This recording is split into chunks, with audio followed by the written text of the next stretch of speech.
कोल्हापूर जिल्हा परिषदेसमोर आज आशा सेविका आणि गटप्रवर्तकांनी विविध प्रलंबित मागण्यांसाठी काळा दिवस आंदोलन करत शासनाविरोधात जोरदार घोषणाबाजी केली।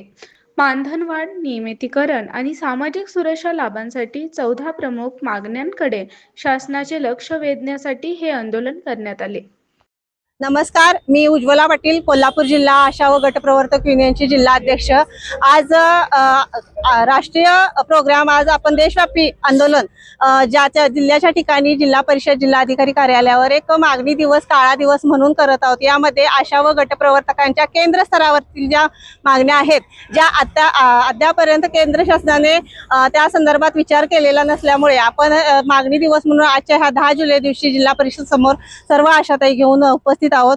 यामध्ये गेल्या 2025 मध्ये जे.पी. नड्डा यांनी जी घोषणा जाहीर केली की आशांना 3,500 वाढीव केंद्र शासनाकडून वाढीव घोषणा जाहीर केली, पण अद्याप त्यामध्ये कुठल्याही पद्धतीचा जी.आर किंवा त्या मागणीमध्ये सुधारणा झालेली नसून त्याचा जी.आर तात्काळ काढून ते आशांना लागू करावं, आशा व गटप्रवर्तकांना लागू करावं। त्या संदर्भात आजच्या ह्या काळा दिवसाच्या आंदोलनाच्या निमित्तानं आपण मागणी करत आहोत। तसेच वेगवेगळे प्रोग्राम केंद्र शासनामार्फत येतात, योजना येतात, त्या अंमलबजावणी करत असताना आशा आणि गटप्रवर्तक प्रथमतः ध्यानात धरतात, पण त्या संदर्भात कुठल्याही पद्धतीचं ठोस मानधन त्यामध्ये जाहीर केलेलं नसतं। त्या पद्धतीने शासनाकडून येणाऱ्या योजनांना एक ठोस मानधन, त्यामध्ये इन्व्हॉल्व असणाऱ्या आशा व गटप्रवर्तकांसाठी त्याचं प्रशिक्षण व्यवस्थित पद्धतीने कागदोपत्री असावं, अशी ही आपण आजच्या ह्या आंदोलनातून मागणी करत आहोत। तसेच ज्या पद्धतीनं आपल्याला जे 58 इंडिकेटर आहेत,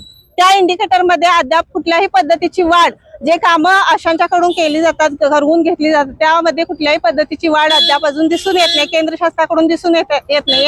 या संदर्भात त्यांनीही विचार करावा आणि त्या इंडिकेटरनुसार त्यामध्ये वाढ व्हावी।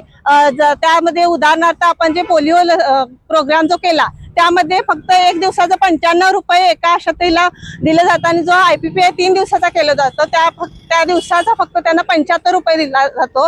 हा विचार केला तर खेदजनक आहे आणि यावर केंद्र शासनाने विचार करावा आणि त्या पद्धतीनं आपल्या प्रोत्साहन राशीमध्ये चांगल्या पद्धतीनं वाढ करावी, हाच या आंदोलनाचा उद्देश आहे। मागण्या मान्य न झाल्यास यापुढचा काय इशारा असणार आहे? मागण्या न मान्य झाल्यास आपण जो शासनापर्यंत जो अवधी दिलेला आहे, येत्या 6 ऑक्टोबरला आपण दिल्ली मोर्चा आयोजित नियोजन प्लॅन केलेला आहे। त्या पद्धतीनं जर केंद्र शासनाने याबाबतीत कुठल्याही पद्धतीचा विचार विनिमय केला नाही तर आपला जो 6 ऑक्टोबरला दिल्ली मोर्चा आहे तो फायनल जाहीर झालेला